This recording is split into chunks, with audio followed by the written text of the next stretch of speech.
All right, welcome back. Welcome back, and congratulations to the ETC and everybody here doing such awesome work keeping Baltimore Innovation Week alive. I think the Baltimore Neighborhood Indicators Alliance has been a part of Baltimore Innovation Week since the beginning, so we're really happy to be back. And we might seem like an unusual entree to the lineup here, but I think what you're going to find is we are brothers from another mother with all folks in the city that are interested in technology, because we're trying to use technology to help our city and help our neighborhoods. So by way of introduction, my name is Seema Iyer. I oversee the Baltimore Neighborhood Indicators Alliance, which is a project at the University of Baltimore. And I have a bunch of folks behind the scenes. We have Germán Paredes, who you're going to hear more from later, who's going to be also my clicker. And you can go ahead to the next slide, Germán.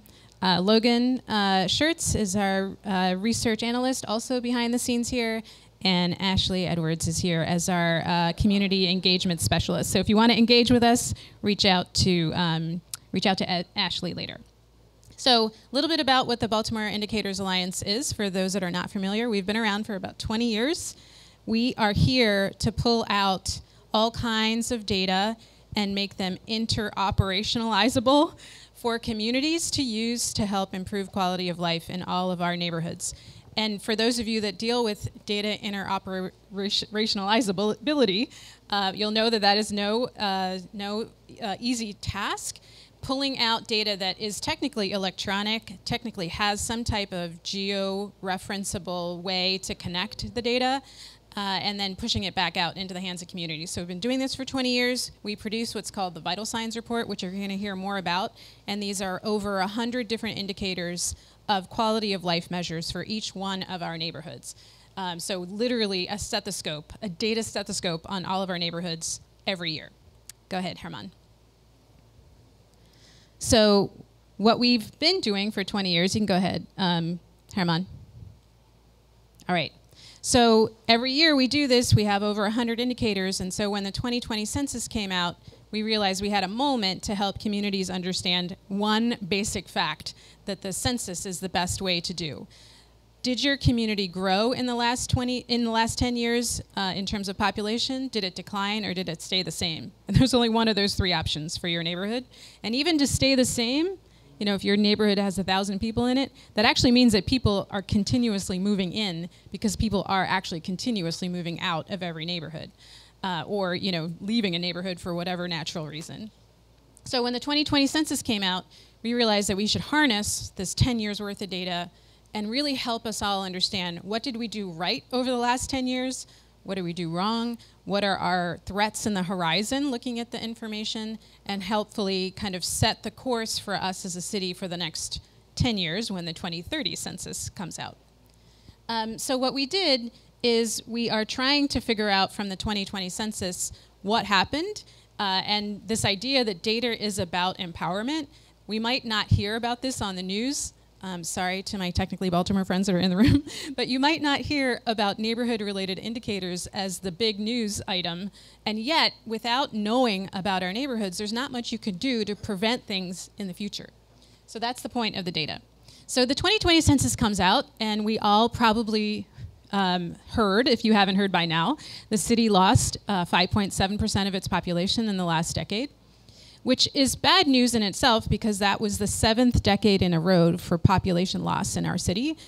But what's probably even the worst story is that we are now the only East Coast city that is continuing to lose population. All of the other cities on the East Coast have gained population, and gained like gangbusters. And the 2010 to 2020 decade was the decade of metropolitan growth. So this narrative that urban areas just lose population is just not true. That's not true of all kinds of other cities around the country. And we are basically not capturing our fair share of growth. So we're actually missing the boat, not just that urban areas are losing population. Next slide, Germán. So if you're missing the boat, this is our competition, right? All of the other cities on the East Coast literally have gained by double digits. You know, Newark, New Jersey gained by 12.4%. I don't know if anybody's here from Newark, New Jersey, but what is going on in Newark, New Jersey that's not happening in Baltimore? Philadelphia, where my hometown, posted its biggest gain in the last 70 years at 5%. So we have a lot to learn. We got to figure out what we're not jumping in on in terms of competition. And for whatever work you do, whatever work you're doing in the city of Baltimore, whether you're running a business or trying to hire people or running a nonprofit, this is the context that we're all operating in, which is population loss for the 7th decade in a row. And population loss, even if I tell you nothing else about the city, what does that mean? That we're losing resources, we're losing people, obviously, we're losing talent, we're losing all kinds of things that we care about, that we want to make the city a better place. All right, next slide. So click one more time. So the city lost population by 5.7%, but it's not an even 5.7%, which is what we all experience, right? This is the story of Baltimore, uneven stories. Some parts of the city of Baltimore are growing. The blue areas that you can see are coming down the center of the city, going around the water, what Dr. Lawrence Brown calls the white L. Those places are growing 20, 30, 40% growth in those parts of the city. It is real. We're actually sitting in a blue area right now. We are growing.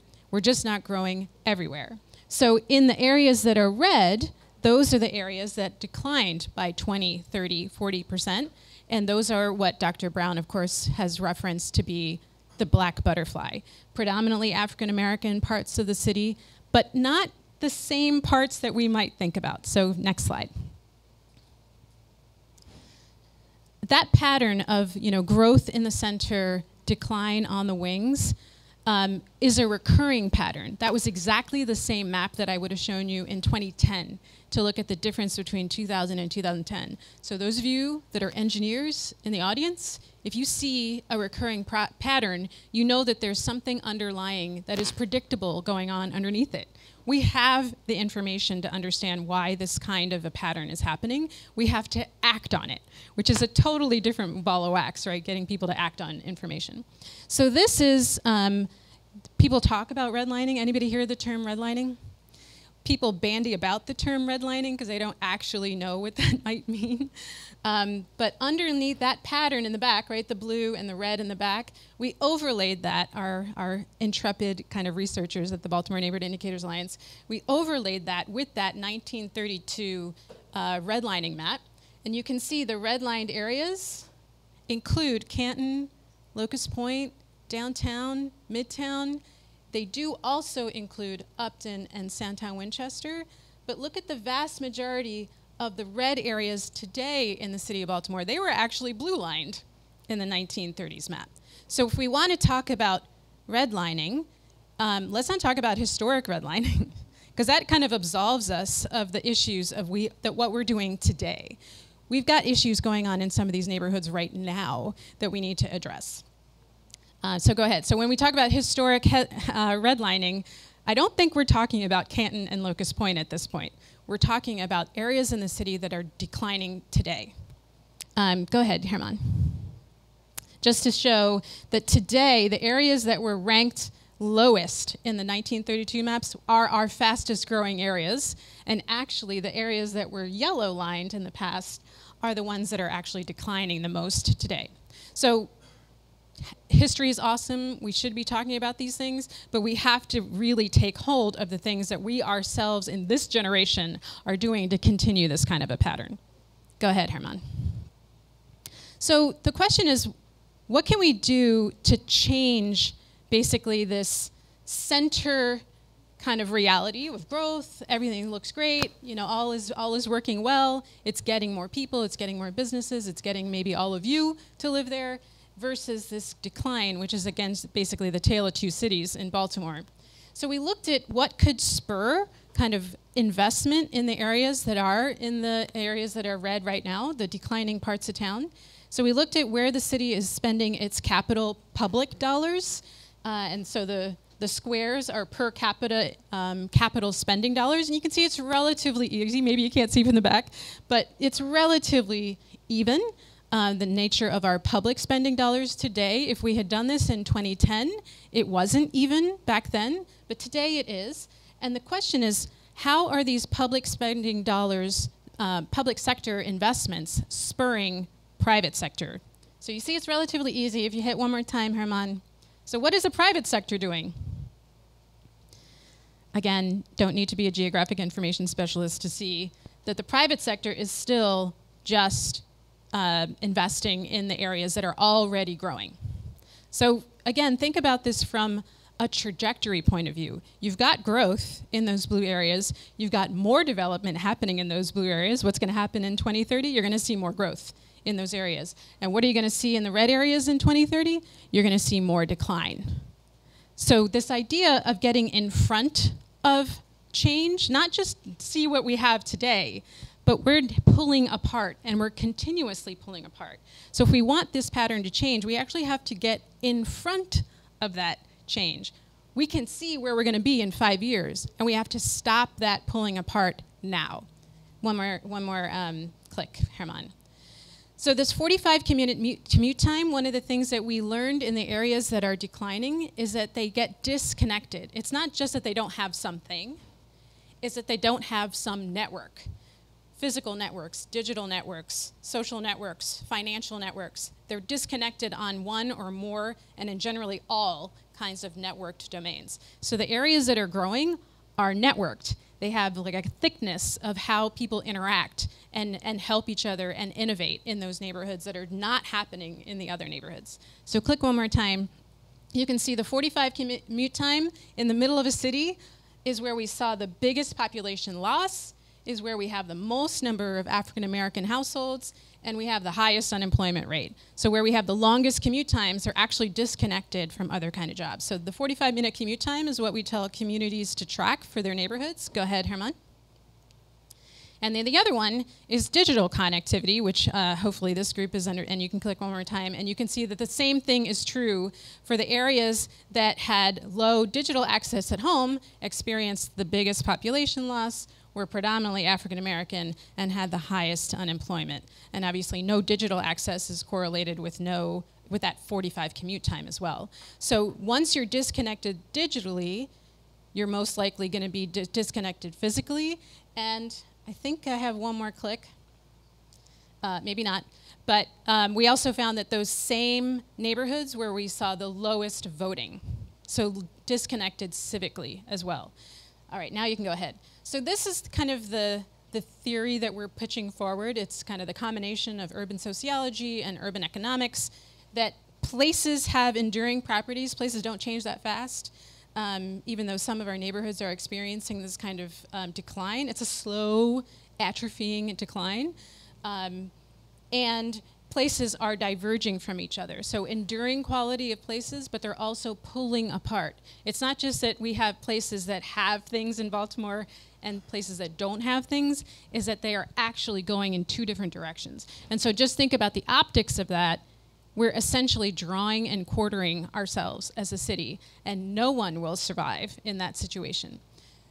So this is kind of thinking about how do we deal with that pattern, is to really reconnect our neighborhoods. I think you have one more click, Herman. We're looking at two different neighborhoods. We were trying to get people to kind of work across lines, because that's what we're going to need to do, is build coalitions in the city where people don't just think about their own neighborhood, but actually think about how you can help other neighborhoods. So these are two different neighborhoods in two different parts of town, Greenmount East and Howard Park. Both over 90% African American, but the average life expectancy is 10 years higher in Howard Park than in Greenmount East. For a whole bunch of other kind of social determinants of health reasons, life expectancy in Howard Park is actually higher. So the issue here that I want to kind of raise up is that, remember, it's not what are we going to fix in this neighborhood. It's about what are we going to fix in the neighborhood, because we can anticipate what's going to happen there in 5 years.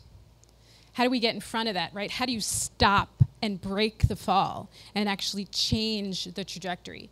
And you can do that in two major ways, right? Break the fall, right? Actually get in front of something before it happens. But the other one is pull them up, right? Pull from where you're sitting right now. So if anybody was here during Freddie Gray 2015, we got a lot of questions from folks living in Canton. I'm just going to pick on Canton for a second, about how can we go help Sandtown Winchester, right? We were all in it in Sandtown Winchester at that moment. And the answer is, you don't have to sit in Sandtown Winchester and go, you don't have to sit in Canton and go to Sandtown Winchester to help Sandtown Winchester. There's a reason why Sandtown Winchester looks like that, because you have no affordable housing in Canton right now.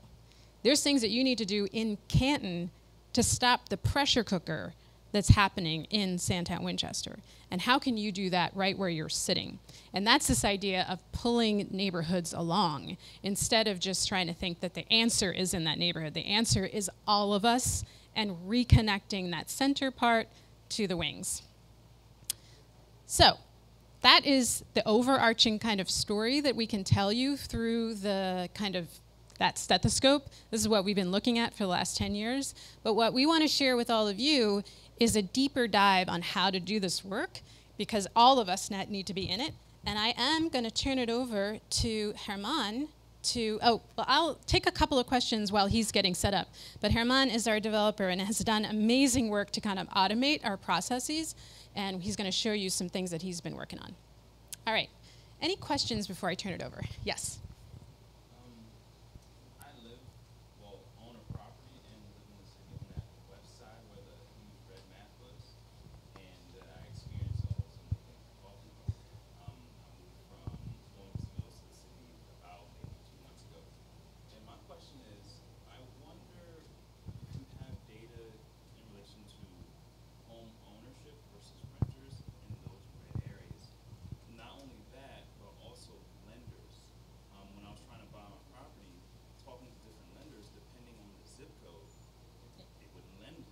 They're disconnected from the financial systems that could actually reconnect a market, right? So I'm going to answer your question in 1 second. So we have over 100 indicators, so we can talk about homeownership. Homeownership, the entire Baltimore Community Change Project has an open database where you can take a look at any indicator that you want. We have a scatter plot. We've got whatever you want to look at in terms of data visualization. But homeownership actually declined in almost every neighborhood in the last decade, which is very typical of urban areas around the country. But what your point is, or what we saw, is that in those red areas, home ownership actually declined the fastest in areas that actually had some pretty high home ownership to begin with, that are normally and historically pretty high home ownership. So we lost a lot of people in Morrill Park. Why are we losing home ownership in Morrill Park? We lost a lot of home ownership in Edmondson Village, which is a very, historically very high home ownership African-American neighborhood. So the data is here to help us try and figure out what do we want to try and achieve and how do we get there. So what we found is that the first thing you need is occupancy. We got to get rid of all these vacant and abandoned housing. We need occupancy. If those are renters, it's fine. If it's homeowners, it's fine. But today's renters are tomorrow's homeowners. So kind of having a pathway from vacancy to occupancy to renter to homeowner is what every neighborhood should really be thinking about. Go ahead. One is, why did you not, when you're talking about the populations, Philadelphia, New York, Newark, and all the East Coast cities, you're well aware that Baltimore is only 80 square miles. And those cities are much larger. When you talk about populations, sometimes it's best to talk about both Baltimore City and Baltimore County. Baltimore County population increased substantially. So if you took it as a whole, we actually increased. If you took Baltimore City and Baltimore County, we increased, I don't know what the percentage is. Why didn't you do it that way? We're the only city that has to deal with that. Richmond is very much like us, and Richmond grew by 12%. Richmond is also landlocked. Newark, New Jersey could annex, and it's a little, but this is city-to-city comparison. Yeah, so, and then to your point, yeah, the region grew, but the city didn't. And we have separate revenue streams, we have separate everything. It's not gonna help the region to have the city continue to lose population, right? Let's go one step further. Let's talk about the country. California is almost out of water. It's also burning. Colorado is burning. All those people, eventually, and of course, Las Vegas is out of water as well. Those people have got to go someplace. They can't sit out there without water, whether it's water, no water today, or no water next year. What are we going to do to attract those people into our vacant properties that we have here? Absolutely, 100%. Whether it's Californians, whether it's young people, whoever, we got to have a plan to get people to come, and not to keep coming into the blue areas, not to say that we don't want them to continue to grow, we need to figure out what are we going to do to create more attractive ways into those what are now red areas, declining areas. We have a whole bunch of reports that talk about a suite of solutions. We actually have 8 key things that we want the city to try and do. And maybe we'll talk about that when Herman's done with his presentation. All right, so I'll take questions at the end, but I want to turn it over to Herman and show you a little bit of how to use these resources for yourself. Can everybody hear me? Just want to make sure. All right. Yep, cool. we can hear you. So, thank you, Sima. Good afternoon, everyone. Sorry that I'm not there today, so I can't really see you. But just wanted to play it safe with like running everything from my machine. Didn't want to risk it. But Sima was mentioning, the Battle Size project has over 100 different indicators that we can take a look at about every community statistical area in Baltimore. So I'm in the BNIA website right now, bniajfi.org, just to kind of show you where you can find these indicators in our website. So there are 2 different ways that you can kind of approach when like researching the indicators for any particular neighborhood. And that is, if we are here on the homepage, you can click in one of the zones and you can get the data. So if you know which neighborhood or CSA specifically you're looking for, you can just click on it, click here and get data, which, let me zoom in a little bit. There you go. Click on one neighborhood, get the data, and you can kind of see everything related with that area in particular. You can also, here on the right, on the upper section, you can look up data by topic. So if you care about the census demographics data, you can click here, for example, which is going to take us to all the indicators that are related with demographics, right? You can, let's say, percent of female household, you can see the data here per community statistical area.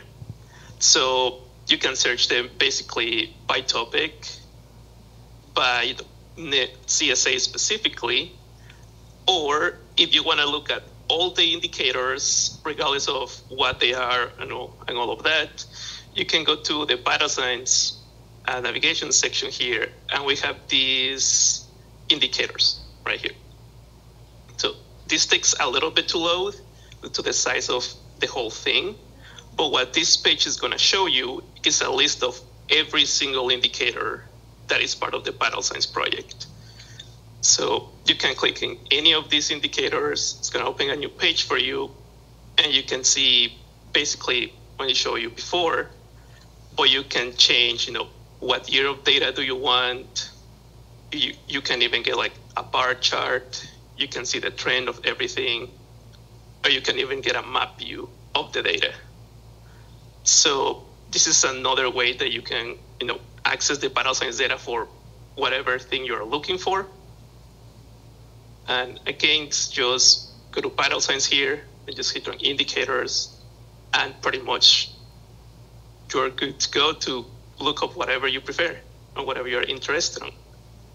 So that's pretty much the different ways that you can access the data for Vital Signs from the BNIA website. But what I wanted to show you today is, and as Sima mentioned, the way we actually go about getting these indicators, right? So basically all the code behind the scenes of this.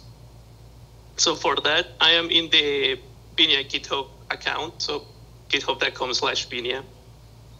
And here you will see on the very first repo. Can you increase the font size here too, Herman? Can you increase the font of your screen? Perfect. Keep going, keep going. Cool. Thank you. Now that we are here in the Vital Signs repository, pretty much what I'm going to be doing is I'll be giving you a demonstration of how to use this code to get any indicators for Vital Signs, or at least the ones that come from the American Community Survey data, so the Census API. So I'm going to skip over the actual text in the README here, and I'm just going to go straight to the first example. So from the American Census API data, we get 46 different indicators, right, related with demographics. Out of the 46 indicators, for 45 of those scripts, you pretty much only want to follow example number 1. For the last indicator, it has one extra step, so I'll be showing that in example number 2 at the end of this. So pretty much all I'm gonna be doing for this demonstration is I'll just be copying and pasting all of this code in a fresh Google, Jupyter notebook here, and I'm just gonna walk you through everything. However, if you prefer Python, right, just like a regular Python file instead of a Jupyter notebook, Battle Signs is written in both formats. So we have the entire thing written as Jupyter notebooks and the whole thing written again in just regular Python things. If you're not familiar with Google Colabs, however, we have this option right here that says Open in Colab. So if you click in here, it's basically going to open the README file, but since it's a Jupyter notebook, you can just run it here on the spot and go through the whole process on your own. So you can kind of just like use it as a walkthrough, basically. So I'm gonna go back here to the first example. And first things first, as any kind of like Python project, it's gonna install the Battle Signs library, our data play library, and GeoPandas here. I ran this earlier just to make sure everything was fine. But you can kind of see here on the very first line that we are installing the BNIA JFI Battle Signs library that is version 003, which is our newest version so far. After you install the library here, we want to import our retrieve American Community Survey data, which is basically the function that we're going to be using to get the data from the US Census API. All right, so we import our function now, and then we want to define the 5 variables that we're going to be using for this function. And those variables are the track number, which the asterisk just means that we want all the tracks that are available. The county, which is Baltimore City, which is 510, and the state 24, which is obviously the state of Maryland. In addition to those 3 kind of static parameters, we want the table ID and the year. So I'm going to change the year to 20 to get the 2021 data. And for the table ID, obviously is what table do we want to get data from? But we don't expect anyone to know every table ID from the Census API. And I mean, I wrote it and I don't know those IDs. It's too many, right? So if we go back here to the repo and scroll back up, you will see this file that is called ACS tables and scripts. If we open this file, it's just a CSV, and it's basically a cheat sheet of the table ID, the scripts that go along with that ID, and the indicators that you're going to be getting using that combination.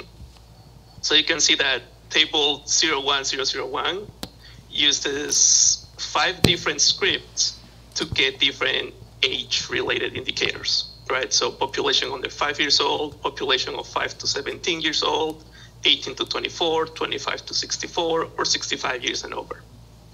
So if you are interested in getting any particular indicator, you don't need to just memorize what the IDs or what the scripts are. You can kind of just go to the cheat sheet, look it up, copy, paste it, and you should be good to go.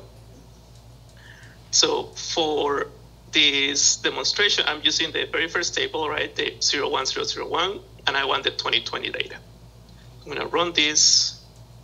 Now that I have defined my variables here, I'll go back to the code, and I'm going to get my data from the Census API. So you can see we have the retrieve data function and the 5 variables that we just defined. I'm going to run this code.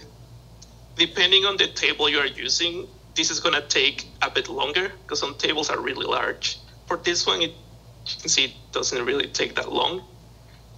And we can double check that we got the right data, right, from our table. So on the left, you can see we have all the track numbers. And then we look at the column names. We have total male population under 5 years old, 5 to 9 years, and so on. We go to the second half of the table. You can see that we have all the female population statistics, right? So females of 50 to 54 years, 55 to 59, and so on.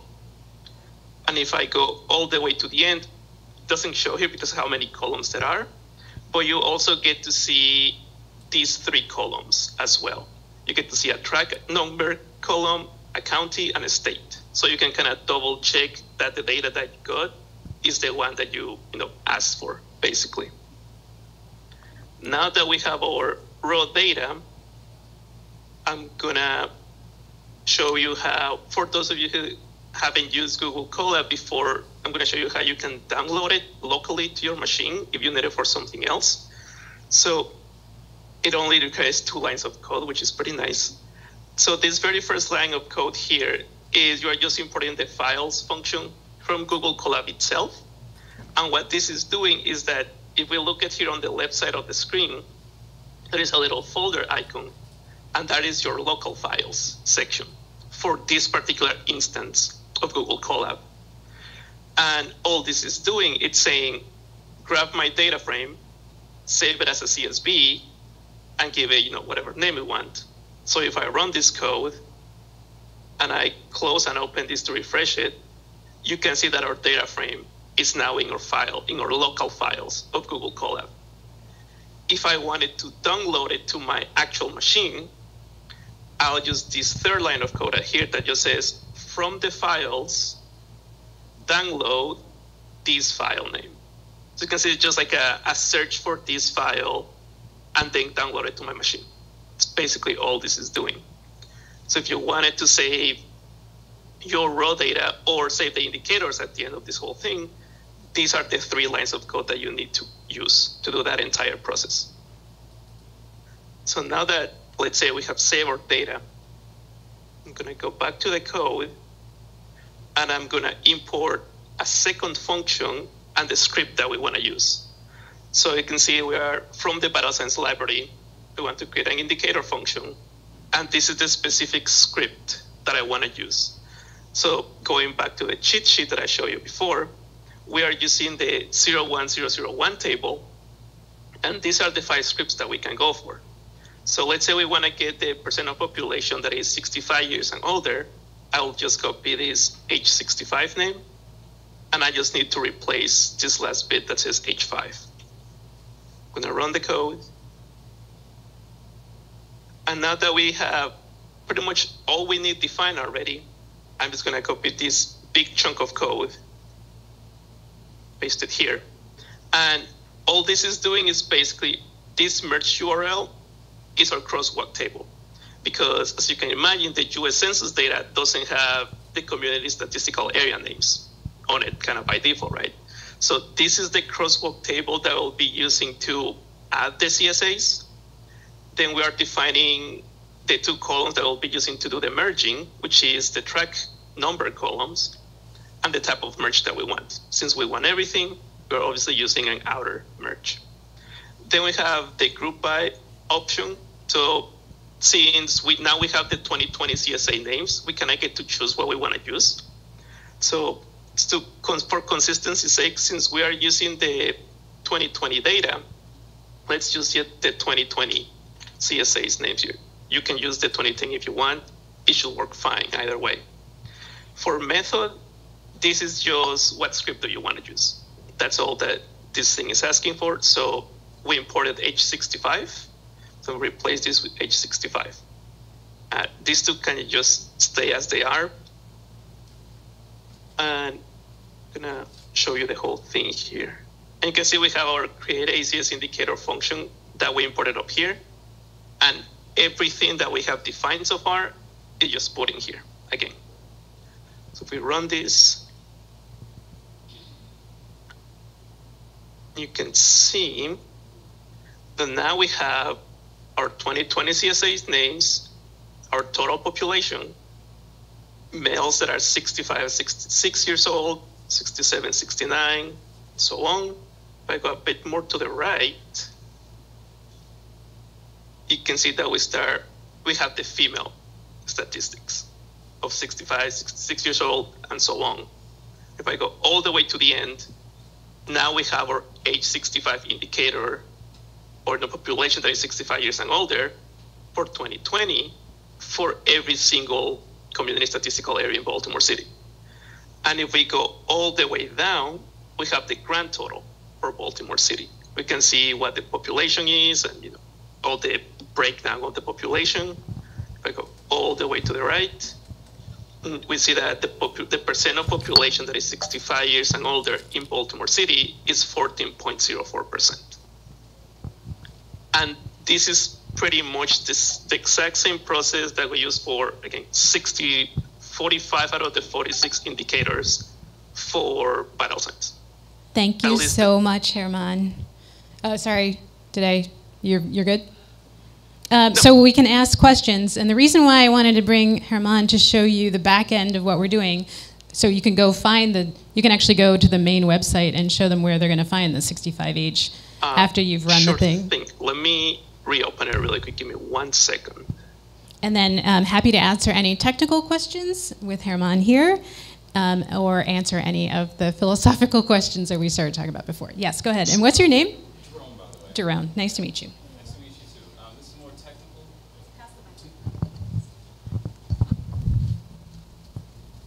Thank you. All right, this is a bit more technical. 2 parts to it. One, do you guys collect any kind of lender data for these areas? For example, we're looking at red and blue. The tip of the iceberg is the colors and all the demographics and everything that's going on, but beneath the surface is the ocean of money that's being poured into particular areas in the form of lending and property appreciation. Do you guys have any kind of data on lenders? And there's one more question. You could do a keyword. You could do a keyword search on any of these indicators and see if we do. We have one about small business lending, how much small business lending is going on. If you find that while we're talking, it's under the business section. More specifically, residential homes, lending on residential homes. We also have how many people applied for a mortgage and were denied by neighborhood. Oh, so kind of the same, in that vein, but not maybe exactly what you're asking for. So we have mortgage, and we also have small business lending as one of our indicators. Do you have the names of the banks is kind of what I'm looking for? We have the methodology that was used to create that indicator, and in the small business lending, it's actually Johns Hopkins University that helped us create that indicator, so I can get you that one. Yeah, that would be great. 21st Century Cities helps us do that every year. They look at 4 or 5 different sources of lending, including SBA lending. But if you do find that way, and if you show the map for small business lending, Herman? Anyway, while I'm in here, small business lending, total. And my second question. Yeah, total amount. And if you look at we're not connected to a map. Well, maybe not the same year. But we do get this indicator, but take a look at it. Okay, thank you. And my technical question was for Herman. Would we be able to use matplotlib to kind of take a look at that data and overlay lending on top of your already color-coded map? Something like that? So we actually have an entire open data portal on Esri. Sorry. Can I come closer to him? Ask him. I can maybe if I repeat it, we should be okay. So Herman, my question was, could we use something like matplotlib to display some of that data or to overlay your map data that you already have? Matplotlib. Yes. I believe for mapping the data, they actually use R functions, not necessarily Python pluglist. Do you want to go to the Open Data Portal? For getting the indicators, I didn't really use anything fancy in particular, right? It's just kind of general, Python stuff, really. It's nothing like overly complex about it, since everything uses very simplistic like math functions and all of that. As for the maps. Do you want to go to the Open Data Portal, Herman? Yeah, sure. So under vital signs on the dropdown, that we have a whole Open Data Portal. And this is an Esri-based, so you can download a GeoJSON for any one of our, or download a shapefile from any one of our indicators from here. So you can take the map for the total small business and then overlay on top of it. I have, if you have a data set.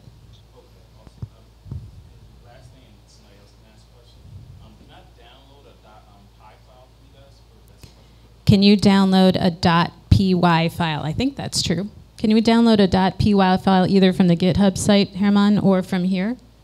So these are the, CSV, KMZ, shapefile, or GeoJSON is what you can download from here. But Herman, do you know about downloading a .py? And otherwise, we're going to give you our contact information.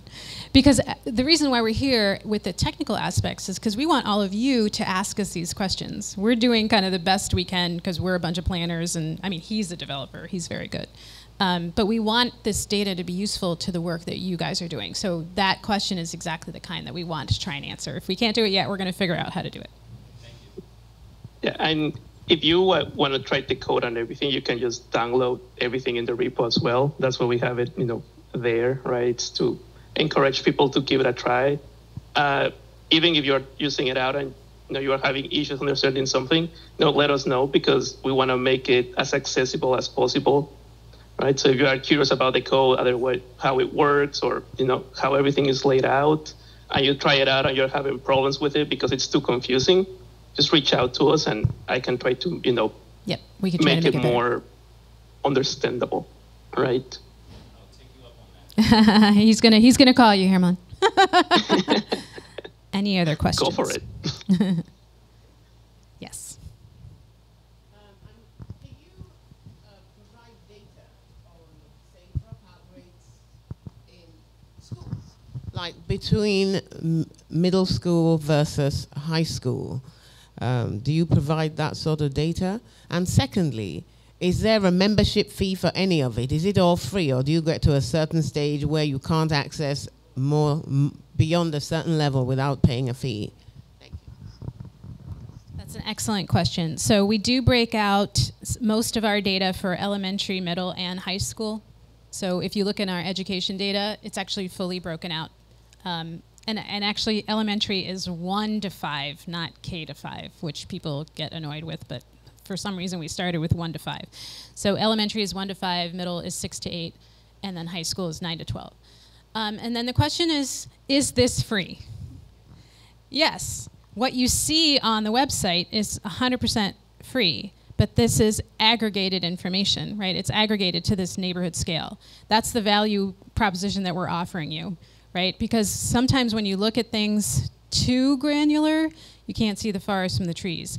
And what we're here to do is help show that neighborhoods actually have some diverging fortunes, and you can see that when you get to this kind of slightly bigger scale, which are called communities.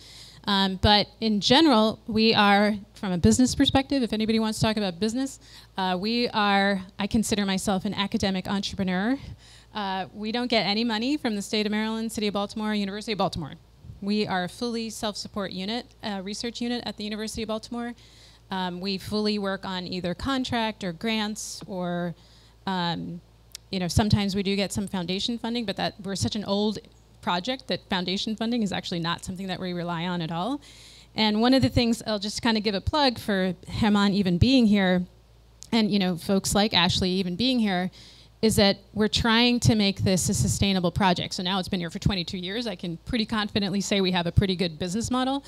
But for example, we knew that we needed to create that next generation of data scientists that can take on a project like this, because things change all the time. So in 2020, we were lucky enough to be granted an NSF grant through their Harnessing the Data Science Revolution to create a data science core and actually train young students in how to kind of do this work. And Herman is a recent graduate from that program at Towson University. So it was a 4-college cohort: Towson, University of Baltimore, UMBC, and Bowie State. And I think he's like a case example of how that's working. Like, if we can train students while they're in school on how to do the kind of work that we're doing, that data science actually has a real real application and good purpose, social good purpose, and then come work for us. That's the best thing, and he's a great example of how that's true. Yes.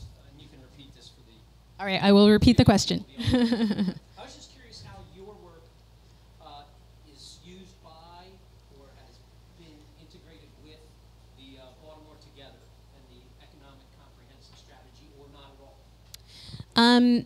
So I think we're named in the report as one of the many, thousands of people that are named in the report.